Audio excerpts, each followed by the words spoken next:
วัสดีครับผมนักกุ๊กสโลไลท์ขอภายในบางลีลาตกปลาครับวันนี้อากาศดีครับอากาศสดใสเดี๋ยวเราเรือมารับนัดเรือไว้7 โมงครับเดี๋ยวเรามาลุ้นกันวันนี้จะได้อะไรกันบ้างตรงนี้เรือมาแล้วครับนู่น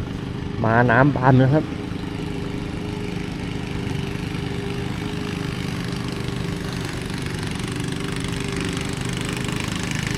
ไต่ประจำของผมครับตอนนี้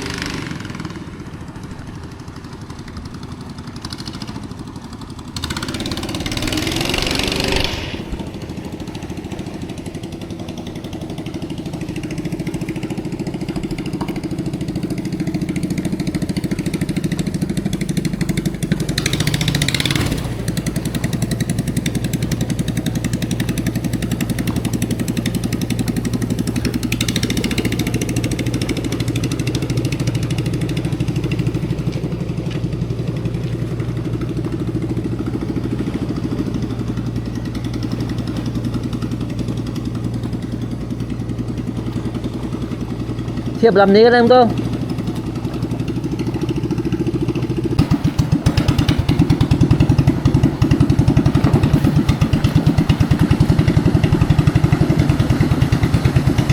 นี่มอเตอร์ไกด์อะไปด้วย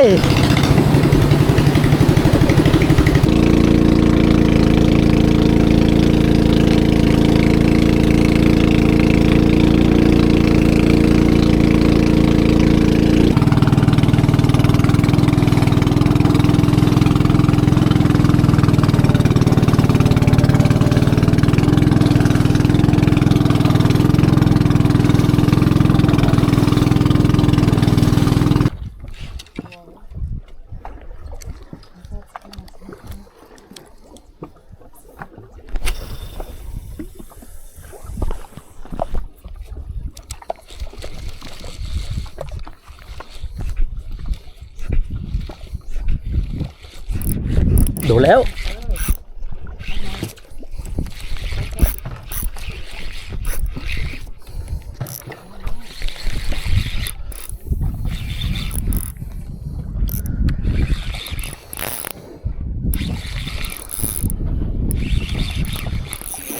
ต้องทีต้องถึงแล้วเร็วไปถึงได้ทั้งหนาว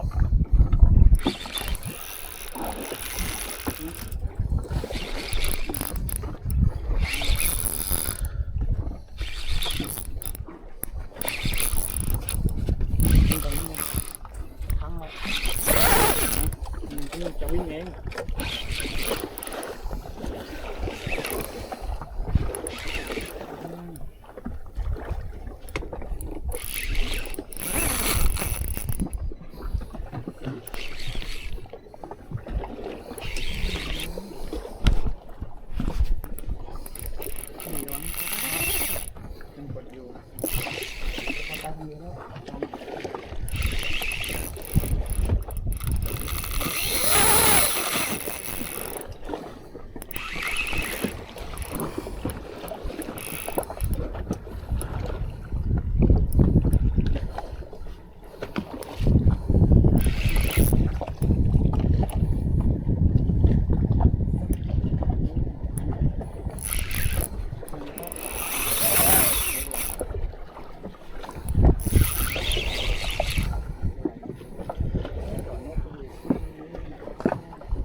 นี่ผมไปถามเพื่อนดิ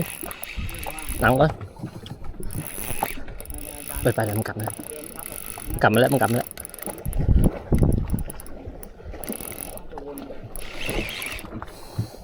ได้แล้วไม่ไป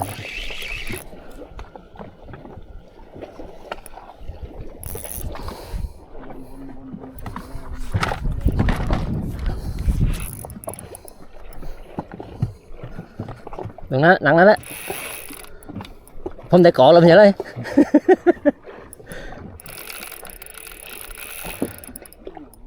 มันเบ็ด2 ตาเมื่อกี้เสียงกึ๊บน่าจะหลุดไปตางแล้วก็นั่นแหละเหมือนกันเลยไปหลามคนหลาม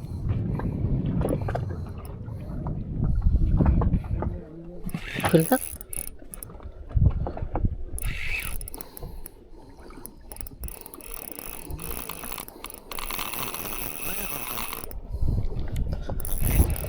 โอ้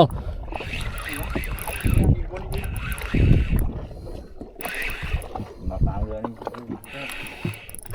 น้ำยุงนั่นแหละปลายคันพอดี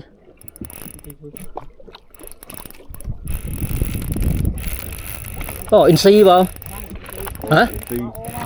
จริงเหรอ ตัวยาว ใหญ่อะ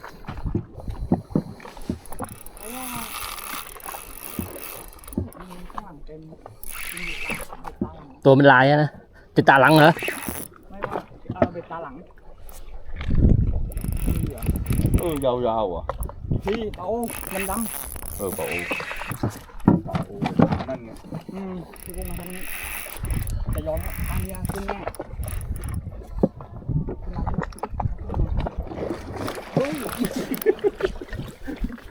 แกล้งเหรอวะดอกมองน้ำลึกนะ ไม่ถึงดอก หลอกตาไปถึงว่าตาสูที่ ไม่โดนเรื่องเดียวไม่โดนอย่าเพิ่งไม่ออกเดี๋ยวแรงมองไม่เห็นหอน้ำลึกมันหลอกวนอีก วนแล้ว วนอีกรอบวนให้ขึ้นวนให้ทุก ไปแล้ว รถ ดอสับไม่โดมันลึกเวนจี ผมบอกแล้วเมื่อกี้มันเป็น2 ตา มันถึงกึ๊บน่าจะหลุดไปตาแล้วไม่น่าจะหลุดไปตานึง มันป๊อปมันขี้หลุดไอ้นี่อยู่แล้ว ตัวแรกด่าเปิดหัวก็ว้าวซะแล้ว ดอกำลังขึ้นเมื่อวานก็ เฮ้ย3ได้นะตอนนั้นนะ ได้แต่มันดูยาวนะ กินแล้วตาลังอะ ไม่รู้มันโดนตาไหนแต่มันน่าจะลุดไปตัวนึงเลยเพราะว่าเพราะมันรู้สึกกับมันกึบทีนึงอะมันน่าจะลุดไปสักตา ตัวนั้นมันผมแหละเตะปุ๊บรู้เลยว่านั่นกึกมันสะบัดตึ๊ก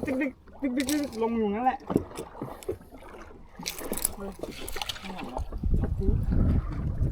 เฮ้ยใช้ ทางก่อนผมตั้งเป้านี่นะมันหลอกตา หลังจากปลาตัวแรกหลุดไปก็ตั้งหน้าตั้งตาจิกปลากองครับ สู้กันต่อไปครับ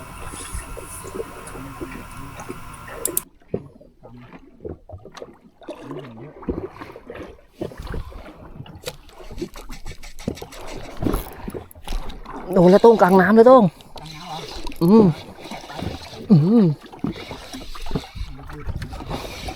เก่ากินกลางน้ำอะมาทื่อมาเลยขึ้นมาก่อนมา ตามมาเลย แก้เคล็ดก่อนขึ้นมาแก้เคล็ดก่อน2 ตัวแล้ว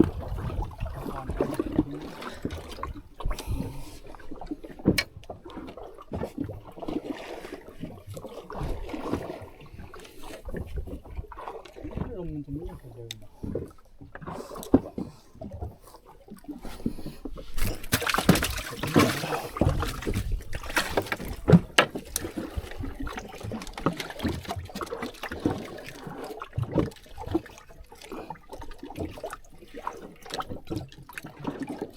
เป็นชุดนี้เลยพี่โต้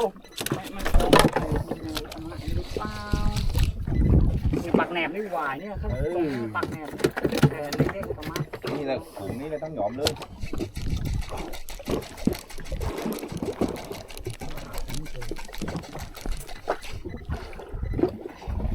ลูกปลาเยอะปลา หัวฝูงเลยเริ่มพ้นแล้วจะพ้นแล้ว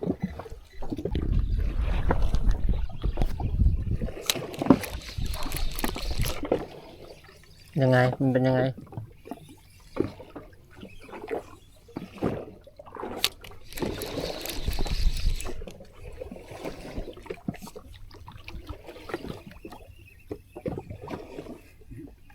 แม่งหมุนมาเลยมันโยนตรงนี้ไปไว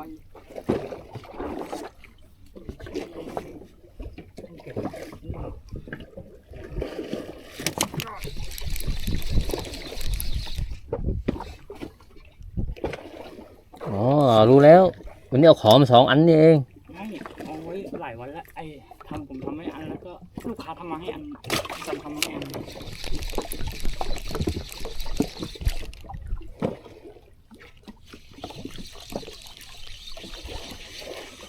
ผมก็เลยเอาติดเรือไว้เลยการตกน้ำเพราะอันผมมาตกมาจมนะหนักโคตรหนักแต่ว่าเพราะด้ามมันเป็นคันลากหนัก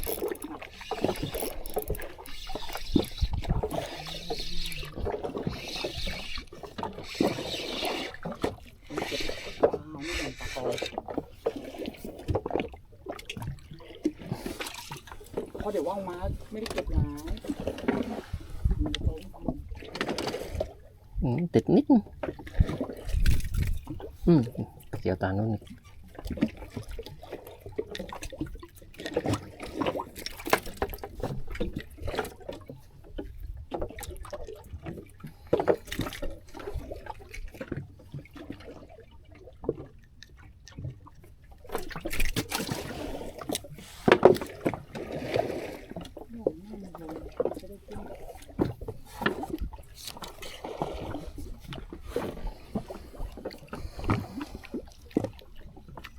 ปลา เหยื่อ อ๋อนึกว่าปลาดิ้นอยู่ปลาดิ้นนั่นแหละ เฮ้ยดาวปลาขึ้นมาแล้ว ออกยังอ๋อดิ้นปลามันเข้าไปช่วยไงช่วยให้งัดออกเหยื่อไปดิ้นข้างอื่นนะมันก็แดกตู้กระชากออกมา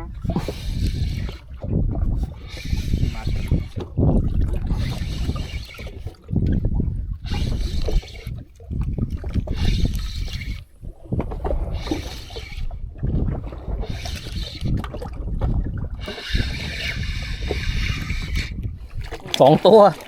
ก็เอ้าทำได้ไงปลาแฝดครับปลาแฝด ก็ถ่ายรูปผมที่ว่ารูปนี้ หัว นี่ ปลาแฝดครับปลาแฝด ก็ใครจะเชื่อแล้วเนี่ย มีเรื่อยปลาเก๋า โอ้ยผมเป็นคนแปลกนะต้อง ได้ ยังมีคนเป็นยังมีเหยื่ออีก โอ้ ไม่ ให้ผมชนะมั้งเถอะ ผมได้เดี๋ยวก่อนมองไม่เห็นด้วยเล่นได้อยู่ไอ้นี่ด้วย ไม่ฟัง ไม่ว่า3 ตัวปลาโบกด้วย ครับอันนั้นปลาเดี๋ยวดิ โดกดผิดวะ ไหน เดี๋ยว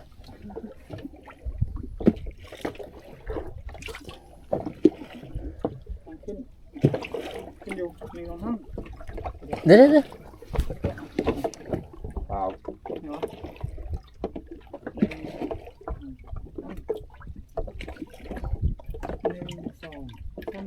โอเคครับ ปลาแฝดครับนี่ไหมล่ะน้ำ20ยัง น้ำดูที่เดี๋ยวไปร้านสามารถแล้ว ทำอะไร ไปดูว่าจอมันร้องนี่ปลามันตั้งไว้เอาดิ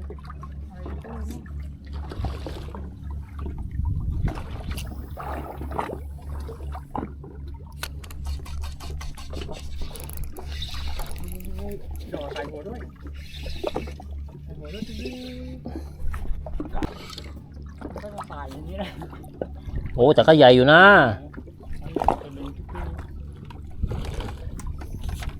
นั่นเห็นไหมเขายอมแล้ว เถอะน้ำแบบเจริญเติบโตมัน ดีกว่าล็อกคอนะ ดูทรงมันจะล็อกคอนะวันนี้ ทางน้ำมันจะยากหน่อยนะ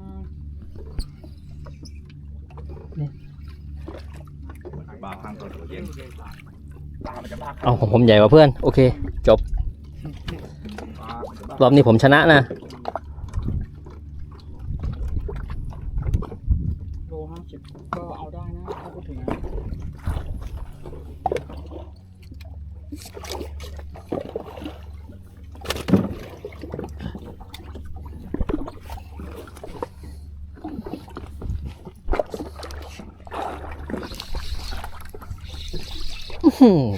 นั่นพอลงถึงก็นิ่งเลยนี่เอาหมดแล้ว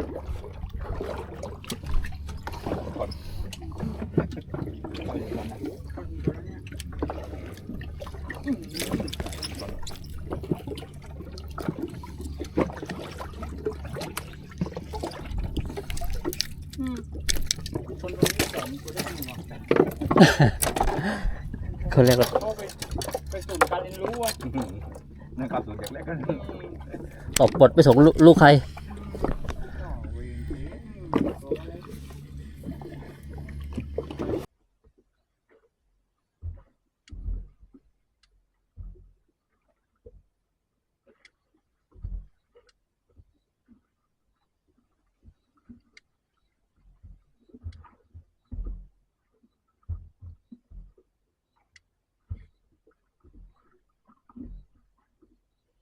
ตั้งไว้สารเชื้อกลางน้ำไม่ขึ้นเหรอ โอ้โห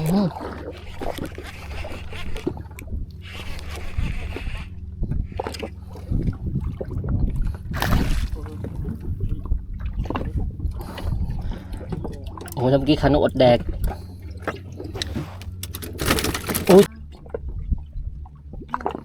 อากาศเงียบเงี้ยเลยดอกมันออกมาโต ปลาเลี้ยงลงปลาเลี้ยง มันแจกเขาตกปลาทางนั้น ต่อเรื่องมาท้ายเรือลำนี้มาท้ายเรือลำขาวตามลงไปนั่นน่ะ มียอมนี้ที่ขึ้นมีทางลูกปลายอมลงประมาณสักพันกว่ายอมนี้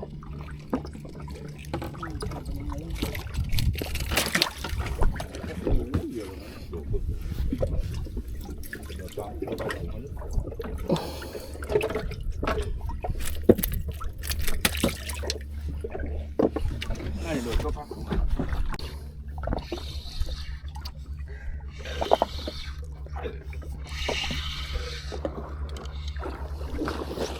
เรียกผมว่าเทพปลาเก๋าได้เลย เจ้าไปแล้ว ดีว่ามันยังขาดที่นี่เอาไว้ติดไว้ไม่ดีกว่าแต่ผมพังไม่ได้นะ เอาเลยนะทำไปกี่อะ ไว้ไม่ดีกว่า อันนี้เล็กเกินปล่อยไป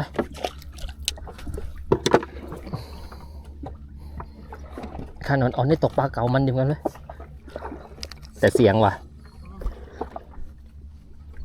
เสียงนั่นน่ะ เสียงเสียเหยื่อ เขาจะเป็นเรื่อง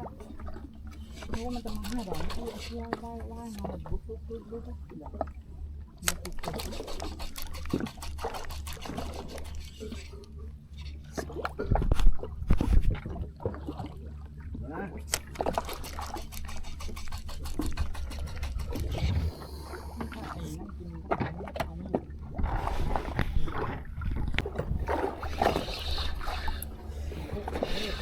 เทพปลาเก๋า เราเป็นนี้ด้วยแบบแค่ ปลาราคาพี่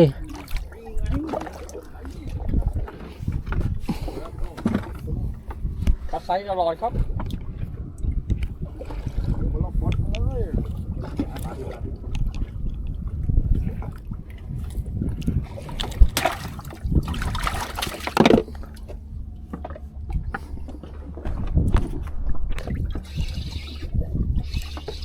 บอกให้เรียกผมเทพปลาเก๋าได้เลย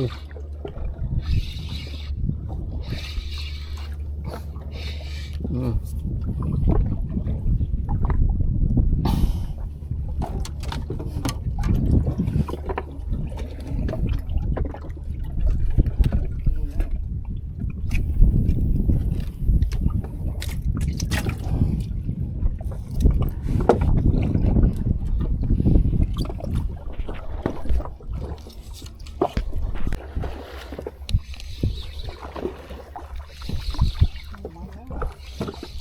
ทั้งหนังพี่เนยหัวเรือเจ้ามาแล้วเด้อ อ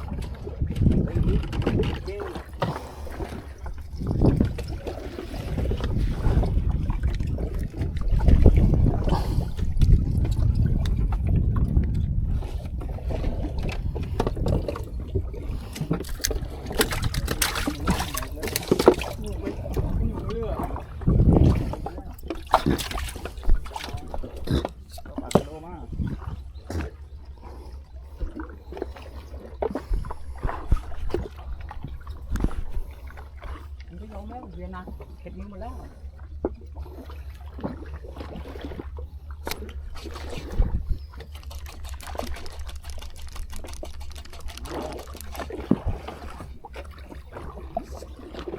โอ้มือหมดแล้ว รอมาแค่เรื่องก่อนดีกว่าแค่สุดๆไปเลยเดี๋ยวไม่ต้องตีใจยังไง ดอกพันหอบเลยนี่ไปอันนี้ไม่อยากจะ โอ้ยตี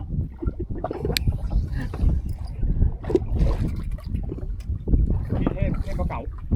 ปลาเก๋า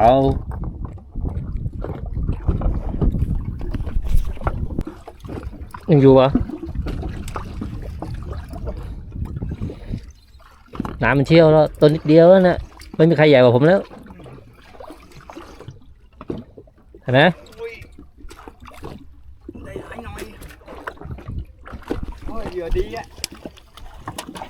LF ครับเหยื่อ เดี๋ยว ตัวปลา ไม่คนอีกแล้วยี่ห้อเลยนะ LF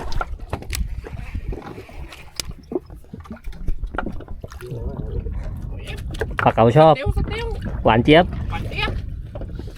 ไม่ระคายคอ ไม่ละคายคอเลยเรานั่งเด็กปลาเก๋าอย่างเดียวเลยวันนี้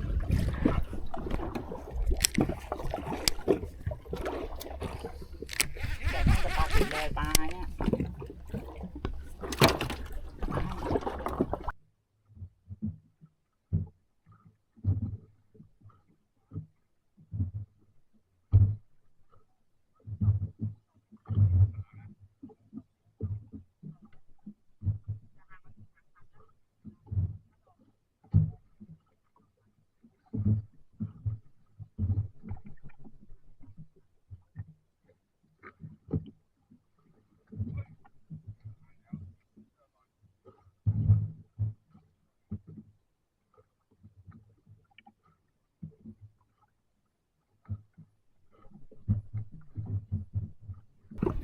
อุ้ยติ้วไม่ใช่ครับหินอยู่ๆก็วิ่งเลยอ๋อใส่จิ๊บก่อน เฮ้ยทำไมสายมันลอยอยู่นะ บอกได้เลยครับงานนี้มีล้างแค้นตะขอมา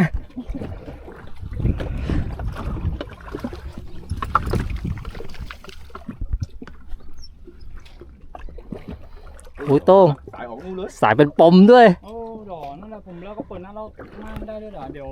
มันดึงปมไอ้นั่นเหรอ ของผมก็เป็นนั้นน่ะ ไม่ แต่แน่นแล้วผม ปั้มแกะไงเมื่อกี้มันผูกแล้วก็โดน เฮ้ยเก็บให้โต้งแล้วนะ โอ้ยดูพี่โต้ปลาเลยคุณ นึกเพื่อมาเป็นพัน โอ้ไอ้ฮัตโตโอ้อะต่ออยู่ ปลาเลยมาดูปลาคุณเหรอ ๆไม่รู้ไม่ใช่ เนี่ยคือตรงนี้ อะไรอ่ะ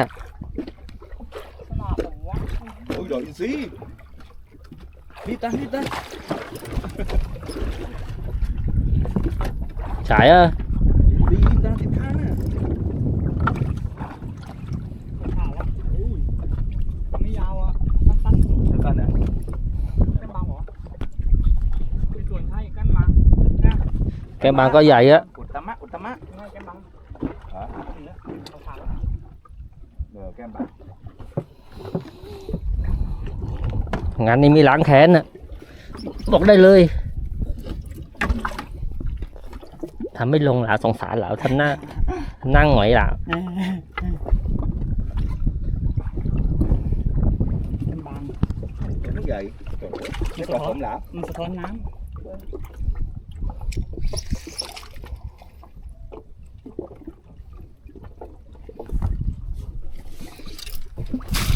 วับวาบสติลแล้วเหยื่อพี่ตู่เหรอใช่ป่ะ เดี๋ยวถือก่อนผมขอถ่ายรูปก่อน ผมใส่กิ๊บไปด้วยอ่ะ แกะ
กิน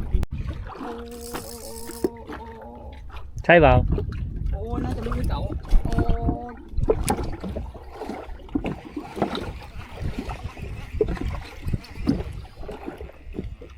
จะเป็นปม ใส่ปมด้วยยังไม่ทันได้แก้นั่นเอง อะไร ข้าวไม่ทันหมดเนี่ยเห็นตัวดีขาวอีกแล้ว ขาวไม่ขาว ขาวอีกแล้วขาวอีกแล้วตรงไอ้นี่เหรอไอ้นั่นข้านี่หว่าไอ้สัตว์ ไม่ใช่ คือข้านี่แหละใช่คือข้าเยอะราด สเติล ซิลแล้วเหรอพี่เนกไม่ใช่เหยื่อพี่ตู่นั่นสะอา เอาโฆษณาให้ทีมงานหน่อย ไหนดูดิผมจะได้ลองของผมดีกว่า โอ้ยตายแล้วเดี๋ยวต้องเอาตัวไม้เลยเนี่ยตัวนี้ซิทะเลาะปอกเปิงแล้ว ว่าแย่หลังตัวนี้อุตส่าห์เก็บไว้ตั้งนานแล้วตั้งแต่เพื่อนให้มา อืม เพื่อนต้นให้มาก็เลยว่าเอาสลาม ผมบอกว่า นี่ละ คุณมีสเตล ร้านในน้องนั้นก็มีขายไหมเหรอ มีแต่สติล ใช่ไหมร้านน้องที่เราไปซื้อของอะ มีแต่สเปรย์ ของมันมีของจีน ไม่ใช่สติลด้วยแต่ว่าใช่ไม่ใช่มั้งมันเป็น LF มันไม่ค่อยลงร้านมีร้านน่ะพี่ก้องอ่ะร้านพี่ก้องจะลงอยู่อ้าวฮัส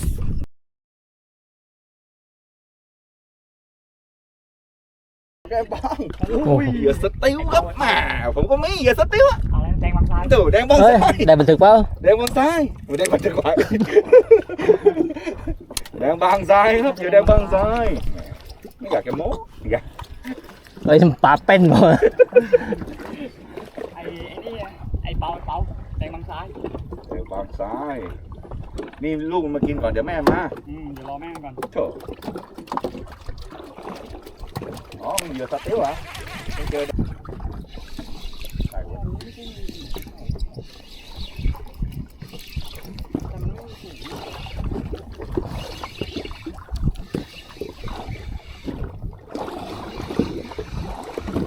เฮ้ย อ๋อ ขุดขาดตุกู เราบางซ้ายแล้วเหรอกูว่าจะไม่มีกองแล้วเหรอ โอ้ยนี่ของฟักแม่ยายเว้ย ปลาแกงต้องเค็ม อาหาร โอ้ย ปลาต้องเค็มในนี้ได้ แม่ยายชอบอันเนี้ย ตกแนวดิ่งกูวะนี่ ก็ขอผมไปปั่นมือกับพ่อเรื่องนั้นถึงเขาตายสองได้ไม่หลัว ไอหัวของครั้งเนี้ย ถ้าเราหินหินน้องตายไม่หลัวเย็นตอนเย็น ผมซื้อไอ้นี่ไปขายแม่ค้าซื้อโล10 บาทไปขายโล25ซื้อจากเรือเลยเพราะลูกน้องมันพี่ตกมันพาไอ้นี่มันไปตกเวลาจอดอะแตงทรายนี่โล20ไปขาย40 ขึ้นเหรอไม่ใช่ว่าไอ้เนี่ยหมดแนวยัง 3 เมตรปลากลางน้ำมีเชือกกลางน้ำแล้ว ต่อเจอนะ น้ำเท่าเดิมแล้ว3 เมตรก็ลอยห่างเชือกกลางน้ำอุ้ยมาเป็นเส้นก้อนทำเป็นชิ้น ต้องชิ้นเหรอ ดังมาเป็นชิ้น น่าจะไปนี่แหละกระมง นี่เลยแต่ถ้ามีเดิมก็ต้องโดนนะ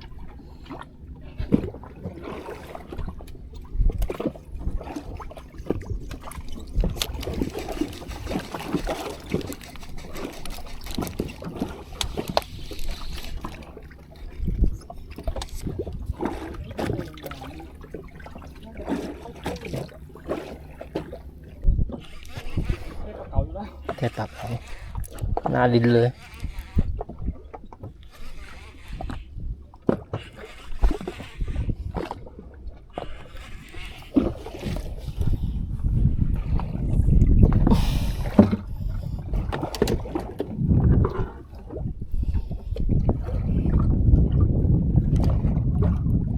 นะแกงข้อรอได้เลย สั่งซื้อตามลิงก์ได้เลย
ว่า เย็นครับชื่น ปลาเก๋าก็ใหญ่อะ ใส่หัว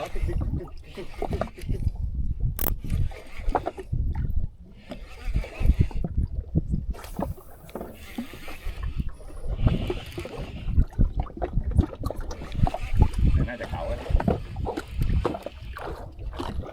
อุ้ย ไม่ใช่ของเขา เอาทีที่ ไอ้นั่นไอ้ น้ำมา ไม่ใช่ไอ้อะไรวะคงอังเกยมาอุ้ย พงขาว คงตำอ้า โอ้ตัวนี้เป็นของโต้ง ผ่านเหยื่อรีวิวเหรอ ใช่ จะรีวิวเท่าไหร่วะจะรีวิวเหยื่อตัวหมาป๊อปเปอร์เอาถุงน้ำเอากดน้ำ ขมิบตูดล้อได้เลย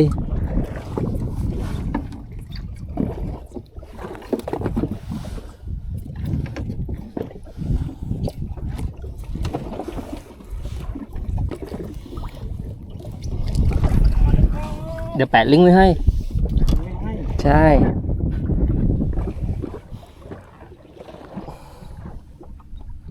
ลงเร็วล่นดี เอวเด้ง สับอย่างไรนี่ทำไว้ตี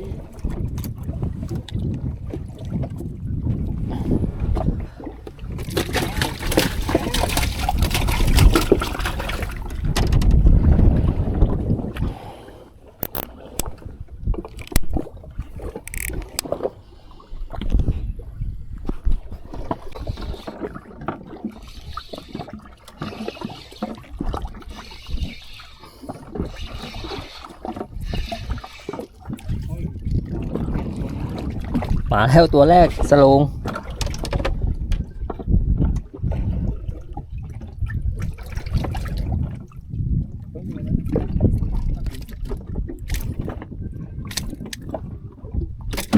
เอาเต้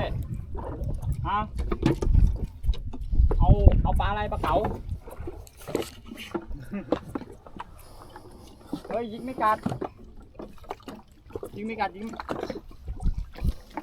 รู้ว่ะ2-3 นัดแล้วยิงไม่กัดอ่ะมันกัดตอนไหนไม่รู้ตอนไม่เมื่อเย็นก่อนหัวคนมาก่อนลมมาเลย วิ่งกลับก่อนได้พักหนึ่งไม่ได้เข้ามาอยู่นี้อยู่นู่นอยู่หางสิงอยู่กะว่าจะวิ่งหนีลมปลามีขึ้นแล้วเป็นเดิมอย่างนี้นะนั่นเป็นเดิมตะเภาเฮ้ยบ้ามันจะถามตัวนี้มีเหมือนเดิมยิกแล้วมันไม่กัดดอก เรื่องผมเทปปลาเก๋าได้เลย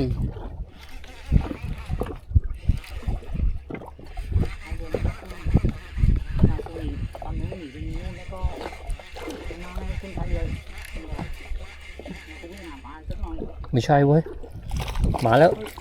ขึ้นมาแล้ว ปลาเต้นเท่าหอยเนกเลย 2 ตัวได้หม้อแล้วหายตัว เรื่องละเรื่อง ธรรมดาตัวพันนี้มันไม่มีเป็นฝูงนะ หมูต้องกินแล้วถ้าดีกุ้ง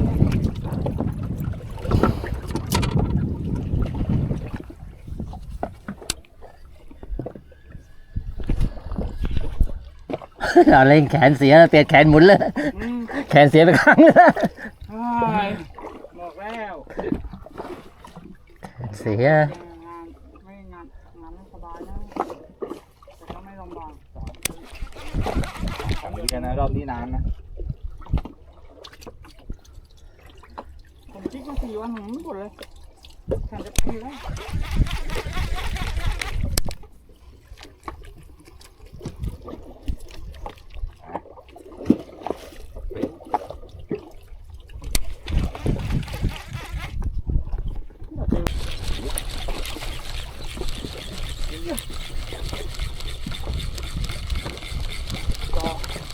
พอเลย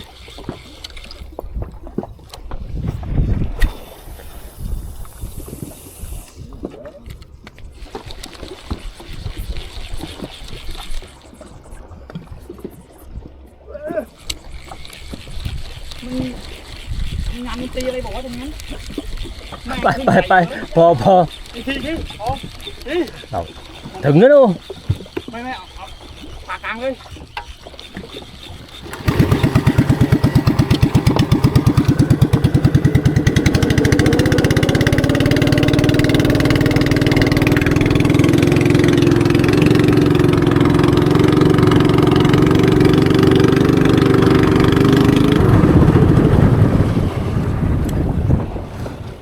กัดมันกัดแล้ว เกี่ยวแม่งเลย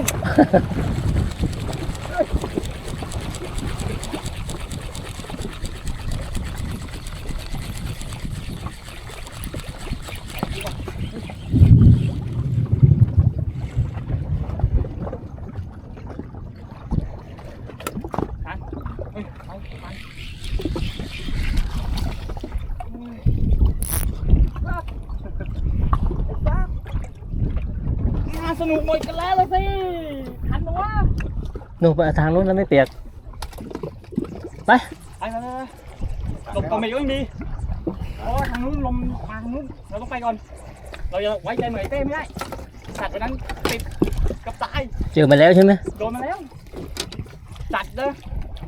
เราจะอ้อมไปทางนู้นได้ตรงนู้นน่าจะโดนหน่อย อาจจะโดนไม่มากฝากไว้ก่อนไอ้เหี้ย ๆแลบด้วยตรงเลย ฮะ แลบด้วย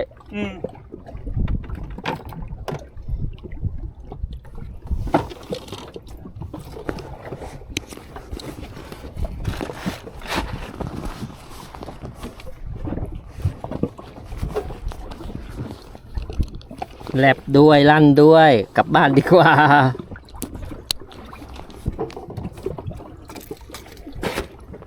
มาแล้วครับไม่ใช่ปลานะครับฝอนแต่แนบ หนีกันไม่ได้เต้หรอกหนีกันนะเต้บอกว่าถ้ามีส่วนที่จะหนีนะเรือเดี๋ยวไปจมเลยไม่เอาหนีดีกว่าวันนั้นก็กดทิ้งแล้วทำใจดีสู้เสือไว้หรอกไอ้เต้สารไม่รู้อะไรประจำ2 ดอกฉันไม่กลัวหรอกชิวๆอันอย่างเดียว เนี่ยจะโดนฝนเข้าเทียหลาว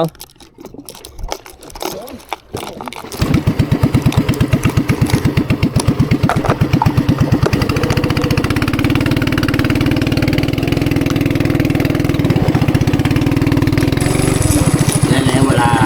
ที่น่าตื่นเต้นก็มาถึงครับ ฝนล้อมมันลอกเลยครับ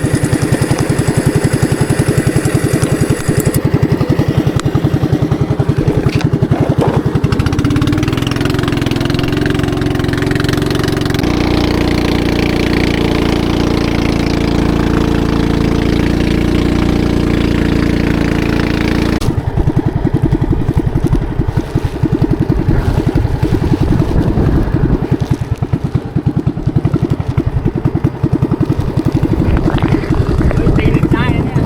โอ้ยไว้ก่อนนะมึงตีมึกได้ฝ่าหลันอยู่ ดูจากสถานการณ์แล้ว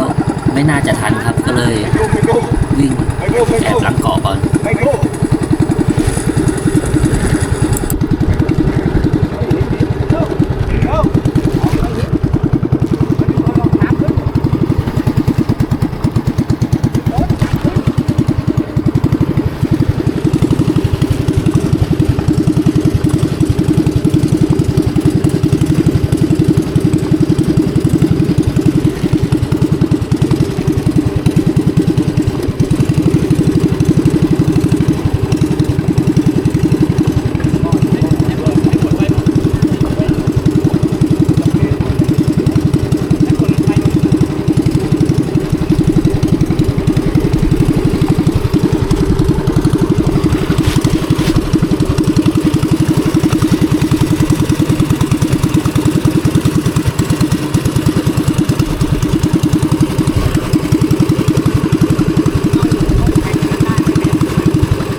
น่าจะเอาไปเน็ตไว้นี่ได้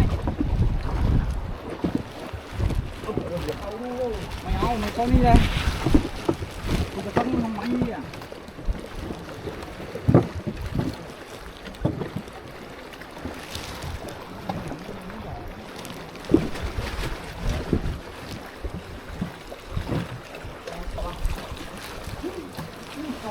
ตัวอ้วนด้วยมันมีชิ้นลูกเก็บตาข้างบนมีไข่นกอ่ะเก็บไข่นกได้อ่ะ